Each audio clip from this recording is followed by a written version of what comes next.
মন্ত্রী হওয়ার পর আচরণে বিরাট পরিবর্তন।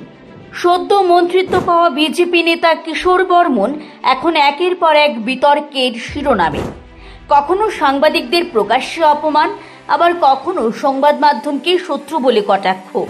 রাজনৈতিক মহল বলছে ক্ষমতার আসনে বসেই যেন পাল্টে গেছেন কিশোর বর্মন।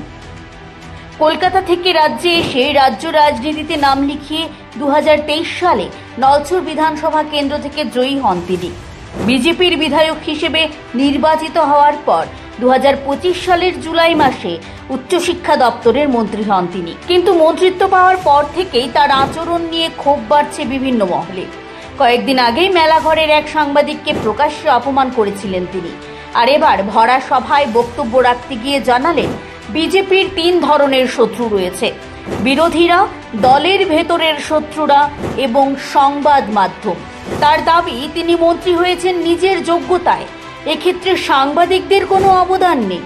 অথচ বিধানসভা নির্বাচনের সময় সাংবাদিকরাই তার পাশে থেকে তার প্রতিটি প্রচার কার্যক্রম কভার করেছিলেন। এখন মন্ত্রী হওয়ার পর সবকিছু যেন বেমালুম ভুলে গিয়েছেন কিশোর বর্মন। শুধু সাংবাদিকরাই নয়, বিজেপি শিবিরের ভেতরেও ক্ষোভ দেখা দিয়েছে। দলীয় সূত্র বলছে তিনি এখন নিজের লোকজনদেরও বিশ্বাস করতে পারছেন না। ফলে মন্ত্রী হবার অল্প সময়ের মধ্যেই সমালোচনার পাত্র হয়ে উঠেছেন দলের ভেতরেও।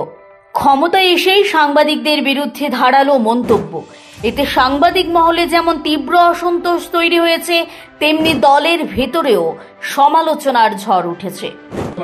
চেয়ারম্যান হয়েছি, আমরা সভাধিপতি হয়েছি, আমাদের প্রত্যেকের পেছনে কিন্তু শত্রু আছে, সেটা আমাদেরকে মাথায় রাখতে হয়। সে বিরোধী দলেরও হতে পারে, সে আমার দলেরও হতে পারে, কিংবা সে অন্যান্য সংবাদ মাধ্যম থেকে শুরু করে যেই কোনো মাধ্যম হতে পারে। ব্যুরো রিপোর্ট, সন্ধান ত্রিপুরা।